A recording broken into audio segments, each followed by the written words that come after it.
Isa sa mga pinakamahirap na nararanasan ng tao ay yung mamatayan ng mahal sa buhay.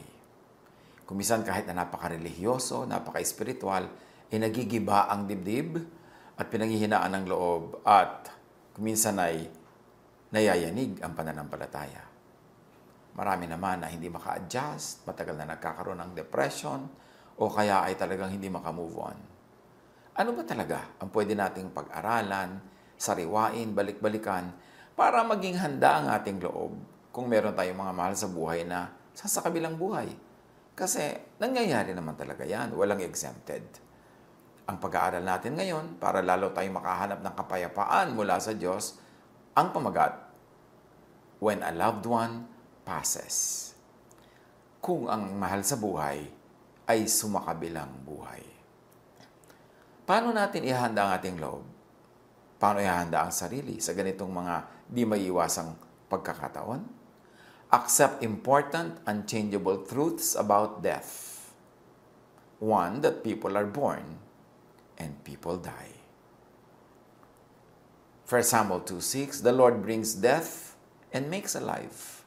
He brings down to the grave and raises up. Ecclesiastes 5:16, as everyone comes, so they depart. Accept that lifetime has very set limits. Meron talagang takda, may hangganan ang panahon ng buhay sa mundo. Psalm 90 verse 10, our days may come to 70 years or 80 if our strength endures. At kung lumampas pa sa 80, bonus na yon, lalo kung malusog pa. Pero meron naman, hindi nga nakakaranas mabuhay sa mundong ibabaw kasi pinapanganak sila, stillborn. Meron ilang araw lang buhay, meron ilang linggo, ilang buwan, ilang taon, iba-iba. John 14:1-2 and 5, mortals are of a few days. They spring up like flowers and wither away. Like fleeting shadows, they do not endure. A person's days are determined. You have decreed the number of his months and have set limits he cannot exceed. So ang Panginoong Diyos ang nagtakda ng lahat ng buhay, pati kung kailan ito babalik sa Kanya. At meron tayong mga limitasyon, mga hangganan na hindi natin kayang lampasan. So do not be surprised at and by death. Be prepared anytime for the departure of your loved one or for your own. Psalm 39:4-6, show me, Lord, my life's end and the number of my days. Let me know how fleeting my life is. Everyone is but a breath, even those who seem secure. Surely everyone goes around like a mere phantom. Ipakita doon sa atin ng Panginoon, malinawan natin at maliwanagan na kay iksi-iksi ng buhay, na para lang tayong hininga, na nandyan ngayon at mamaya ay wala na. At kahit yung mga parang nakatitiyak at sigurado sa kanilang buhay, wala, para lang tayong mga naglalakad na anino. Psalm 90 verse 12, teach us to number our days, that we may gain a heart of wisdom. Matuto kaming bilangin ang mga araw, o bigyan ito ng kahulugan, bigyan ito ng katuturan, dahil yan ang dapat. When a loved one passes, accept important unchangeable truths about death, like everything that happens is God's will. 1 Thessalonians 5:18, give thanks in all circumstances, for this is God's will for you in Christ Jesus. Set natural law is the divine Creator's will. Pagka umandar ang natural law, nahulog ka dahil may gravity, nabangga ka dahil merong velocity, merong mass, at nalagot ang iyong hininga dahil tumigil ang pagtibok ang iyong puso, o dahil nalaso ang iyong dugo. These are natural laws, at ito'y kalooban ng Diyos. Hindi tayo kailangang ihulog ng Diyos. Meron ng set na natural law na pagka ang center of gravity ng iyong katawan ay wala sa iyong base, you will topple.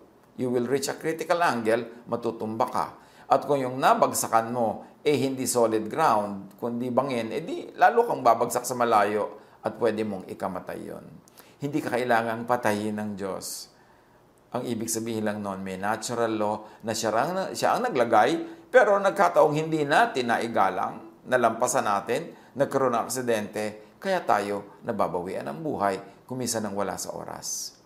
Job 22:21, submit to God and be at peace with Him. Kung meron tayong mahal sa buhay na kinuha na ng Panginoon, release that person to God. Release the Spirit to God. Huwag nating hawakan at ayaw natin bitawan. Hayaan natin siyang umuwi sa Diyos na siya niyang pinanggalingan. Nauuwian din naman natin.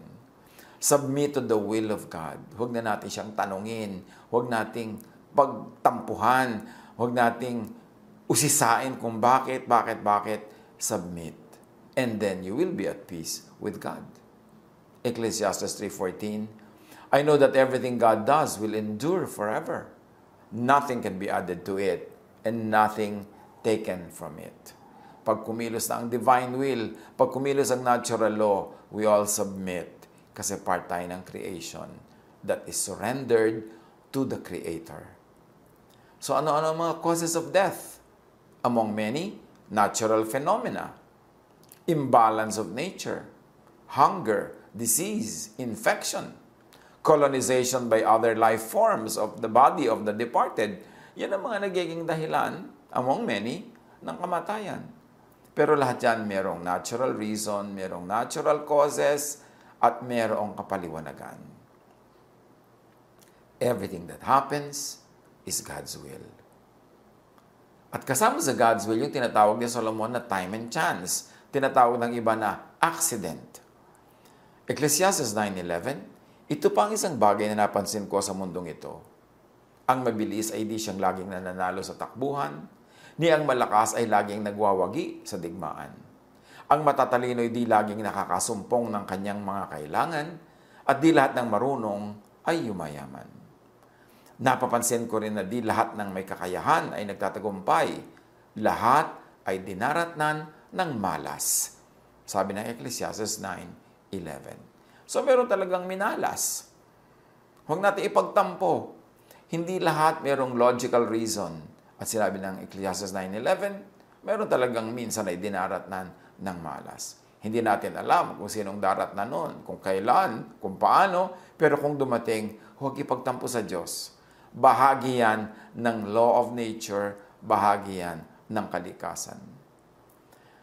Yung sinasabi rin natin that everything that happens is God's will, meron namang particular, exceptional will of God. Halimbawa, magtataka ka, ang bait-bait naman, ang buti-buting tao, bakit siya pa ang namatay? Sabi ng Isaiah 57:1, the righteous perish, and no one takes it to heart. The devout are taken away, and no one understands. That the righteous are taken away to be spared from evil. Akala natin kung Diyos, kung mabait, automatic na laging hahaba ang buhay niya. Meron naman na dahil mabait, dahil mabuti at natutuwa ang Diyos sa kanya, kinuha na. Hindi natin alam para pala siya iligtas sa isang panganib, sa isang terribling crisis na dahil hindi pa dumating at kinuha na siya, hindi natin nalaman, hindi tuloy natin na-appreciate na iniligtas lang pala ng Diyos sa mas malaking kapahamakan. Kaya siya kinuha. So whatever happens, when a loved one passes, surrender to God's will. Si Jesus nga nung siya ay papatayin sa krus, sabi niya sa Panginoong Ama, Luke 22:42, Jesus says, Father, if you are willing, take this cup from me, yet not my will, but yours be done. So pati nga si Jesus nag-surrender siya sa God's will. Na kung siya lang sana, sabi niya, huwag na sana muna, o huwag na. Pero sabi niya, pero yung kalooban mo, Ama, ang maganap. Kung si Jesus nag-submit sa Father's will, sino naman tayo para hindi mag-submit? Sino naman tayo para magtampo? Sino naman tayo para magdamdam, maghinanakit, magtuo sa Diyos? Proverbs 3:5-6, trust in the Lord with all your heart, and lean not on your own understanding. In all your ways, submit to Him, and He will make your path straight. In other words, surrender to God's will, be at peace with God, and He will give you peace. Like He will make your path straight. Tatahimik ang iyong loob, mapapanatag ka. Now, eliminate faulty hermeneutics from your understanding of life and God's will. Kung minsan may nagtatampo sa Diyos dahil may namatay, kasi meron siyang minisclaim na promise ng God, hindi naman pala promise. Meron siyang misunderstanding sa isang verse, hindi naman pala dapat ganun na application. At dahil ina-apply niya that way, nagtatampo tuloy siya sa Diyos. Because people can misunderstand God, misinterpret or misapply Scripture, or misappropriate God's promises. For instance, merong promise sa Exodus 20 verse 12. Honor your father and your mother, so that you may live long in the land that the Lord your God is giving you. Ang reading ng mga iba dito, basta ikaw ay magalang na anak, mabait na anak, mapagmahal na anak, automatically hahaba ang iyong buhay. Paano ngayon kung merong mabait na anak, mabuting anak, na biglang nalagutan ng hininga, na batang-bata pa at hindi pa matanda, magtatampo ngayon yung mga tao sa Diyos. Magtataka sila, bakit? Ang sabi ng Exodus 20 verse 12, kung mabait ka at ino-honor mo ang iyong magulang, automatically magiging mahaba ang iyong buhay, tapos magagalit sila sa Diyos or maghihinanakit. Pero, the usual reading could cause much confusion and disillusionment when people who honor their parents die early, as we are trying to say. Now, dapat nating pansinin. Dapat marunong tayo magbasa ng Scripture, hindi lang yung face value ng words, kundi ano ang context nun, ano ang background nun, ba't yun sinabi? Now, you should note that dishonoring parents, which means by striking or cursing them, was punishable by death in ancient Israel. Nasa batas nila na pag dishonor mo yung magulang by hitting them or cursing them, papatayin ka. You will be killed. Exodus 21, 15 to 17 says, anyone who attacks his father and mother is to be put to death. Anyone who curses their father or mother is to be put to death. So, pag in-apply natin yung sabing, honor your father and your mother that your life may be long, the clause, so that you may live long, could be interpreted as, so that you are not put to death, which means a long and a longer life. That when you honor your father and your mother, hindi ka papatayin according to the law. Hindi ka ipuput into, death. Pero hindi ibig sabihin na kung ino-honor mo yung parents, automatically magkakaroon ka ng long life. Ang ipinapangako, hindi ka papatayin agad dahil hindi mo binibreak yung law. Dahil yung law says, you must honor your father and your mother. Marami nagtatampo sa Diyos kasi nga hindi nila masyado naiintindihan yung verses. Apply sila ng apply according to their own understanding. When a loved one passes, accept important unchangeable truths. Release the departed to God. Sa Diyos naman uuwi ba't di mo pawalan? Sa Diyos naman siya pupunta, ba't di mo bitawan para akayin siya ng Diyos? Ecclesiastes 12:7, the dust returns to the ground it came from, and the spirit returns to God who gave it. So babalik sa Diyos, ibigay mo sa Diyos. Luwagan mo sa iyong dibdib. Bitawan mo. 1 Chronicles 29:15. We are only strangers traveling through this world. Our time on earth is like a passing shadow, and we cannot stop it. So strangers lang tayo dito sa mundo talaga, hindi tayo taga rito. Ano naman ang nakakapagtaka na tayo kinukuha na at pinapauwi where we came from? 1 Peter 2:11, Beloved, you are just sojourners and pilgrims. Abstain from fleshly lusts which war against your soul. Or, if I may offer an interpretation, abstain from attachment to the world. So when a person is being taken from the world, release natin. Ibigay sa Diyos.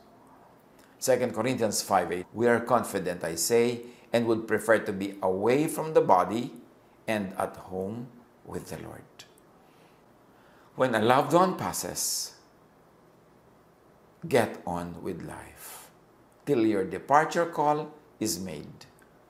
Yung iba, sinasabi pa, kunin nyo na rin po ako, Diyos, kinuha nyo na rin lang ang mahal ko sa buhay. Huwag kang marunong pa sa Diyos. Kung gusto kang kunin, di kinuha ka. Hindi ka pa kinukuha dahil hindi ka pa gustong kuhanin, so ang atupagin ay mabuhay dito sa mundo. Huwag mong pakialaman ng Diyos kung kailan kanya kukuhanin. Dahil isinilang ka naman mag-isa, yung mahal mo sa buhay, isinilang din mag-isa. Ngayong kinuha siya mag-isa, huwag mo ipagpilitang sumama. Binibigyan ka pa ng Diyos ng buhay sa mundo dahil may purpose ka pa, may gagawin ka pa, so yun ang atupagin. 2 Samuel 12:15-23. Tulad ng sinabi ni Yahweh, ang anak ni David sa asawa ni Urias ay nagkasakit ng malubha. Nanalangin si David sa Diyos para gumaling ang bata. Nagdamit siya ng panluksa at nag-ayuno, at sa lupa na higa ng gabing iyon. Lumapit sa kanya ang matatandang pinuno sa palasyo at hinimok siyang bumangon, ngunit tumanggi siya. Ayaw pa rin niyang kumain. Pagkalipas ng 6 na araw, namatay ang bata.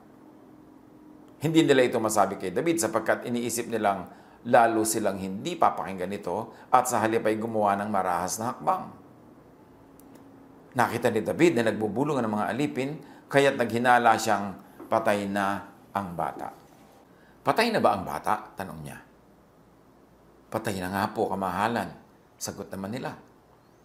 Pagkarinig nito, bumangon si David, naligo at nagbihis.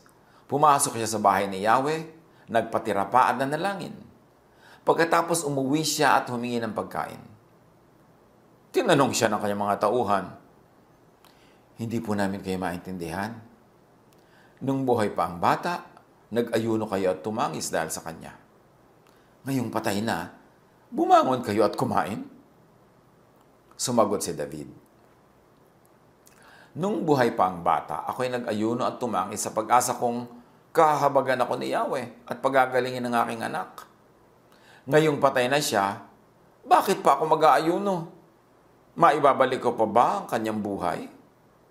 Balang araw, susunod ako sa kanya, ngunit hindi na siya makakabalik sa akin. Learn from David. Do what you can habang buhay. Kung kaya mo ipagamot, ipagamot. Kung kaya mong alagaan, alagaan. Kung kaya mong ibigay ang gusto, ibigay. Pero pag kinuha na ng Panginoon, release. Let go. Bitawan, and you get on with your own life. Because God still has a purpose for you. Yun ang marapat gawin. Learn from David. Get on with life till your departure call is made.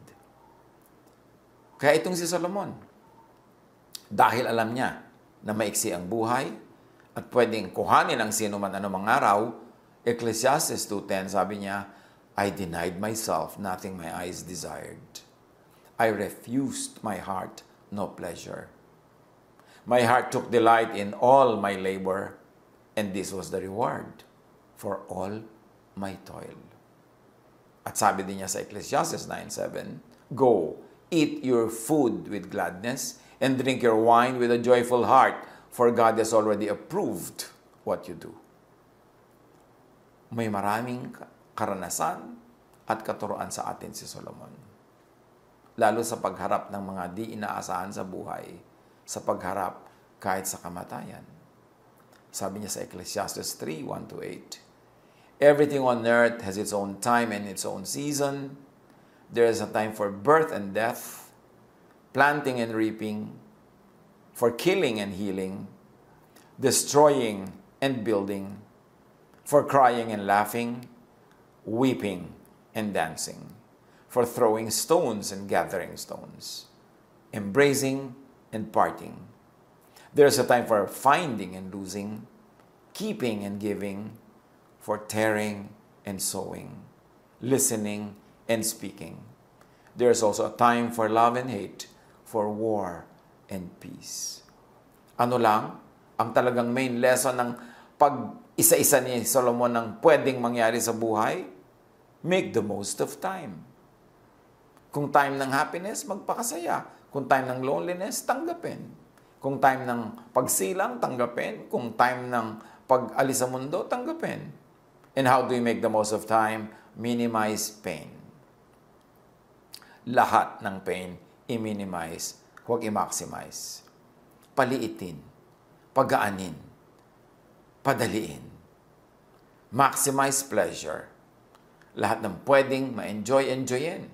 Proverbs 10:22, the blessing of the Lord brings wealth without painful toil for it. So, gusto rin ng Diyos na marami tayong blessings at pleasures.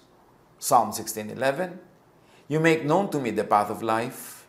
You will fill me with joy in your presence, with eternal pleasures at your right hand. Linawin natin ang pagkakilala sa Diyos. God wants us to enjoy. God wants us happy. So do the most good. Dahil hindi natin alam kung hanggang kailan ang buhay, kung gaano kahaba, do the most good. Yang tatlong yan lang sa buhay ang ating laging tandaan. We will be able to maximize our happiness and face even the darkest nights when they come, because we will be buoyed up. We will be strengthened by the happy and beautiful days that we have experienced. Minimize pain, maximize pleasure, do the most good. 2 Thessalonians 3:13, never tire of doing what is good. How do you face the death of a loved one? Live life with that loved one in the best possible way. And when the time of departure comes, let go. Give love. Receive love. And you will be ready for your departure or that of your loved one. No regrets. Only anticipations of joys and pleasures in the presence of the Lord. Pagbulay-bulayan yan. Sa mga nakakaranas ngayon ng mga lungkot, depression dahil sa pagpanaw ng mga mahal sa buhay, alalahanin natin, umalis sa atin, but present in the Lord. Wala sa ating piling, pero nasa piling ng Panginoon. At totoo yung sinasabi ng iba na natapos ang kanyang hirap kung duman man sa hirap. At sa Panginoon umuwi, sa Panginoon tayo nagmula, ano naman ang dapat nating ipaghinanakit doon? Let go and get on with your life. Kasi your time, your call will come when you will also meet your Maker. Meanwhile, here on earth, do what you must do. Minimize pain, maximize pleasure, do the most good, and then when your time comes, meet your Maker. God bless us all.